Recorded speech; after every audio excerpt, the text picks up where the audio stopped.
Another day, another basketball stories na naman ang pagkikwentuhan natin. At ngayon nga, yung pag-uusapan natin ang balitang trade ng Los Angeles Lakers kay Walker Kessler at ang balitang bagong trade na magagawa pa ng Golden State Warriors.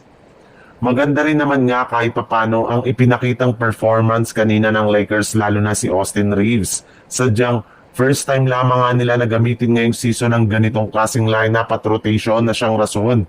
Bakit hirap sila na makagawa ng puntos at nag-struggle ang kanilang mga players sa kanilang opensa? Pero sa kabila nga niyan, ay malaking oportunidad na rin naman nga ang pagkawala ng kanilang mga key players para magamit nila ang iba nilang mga bench player. Kagaya na lang ni Dalton Kenny na maipapakita na sa wakas ang kanyang tunay na laro at potensyal sa loob ng court.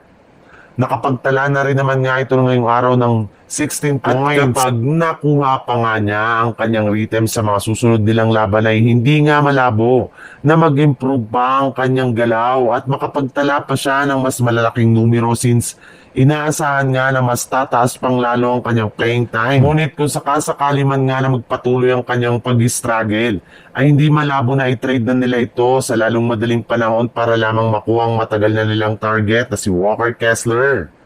Sa ibang balita naman, kagaya nga ng napag-usapan natin, alam naman nga po ninyo na medyo matanda na rin nga po si Horford ngayon habang hilaw pa rin naman nga ang mga galaw ni Jackson Davis at Quinton Post.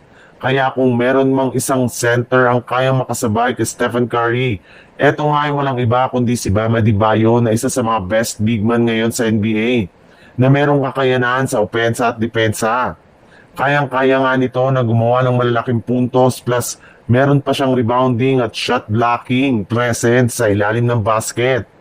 Mabilis rin naman nga itong gumalaw sa loob ng court na meron siyang reliable na jump shot sa mid-range kaya babagay talaga ito sa playing style na ginagamit ni Coach Steve Kerr para sa Golden State Warriors. Bukod rin nga kay Adebayo ay maaari rin naman nga daw na makuha ng Warriors sa isang trade si Nick Claxton mula sa Brooklyn Nets sa pamamagitan ng pag-offer nila ng package na kinabibilangan ni Jonathan Kuminga.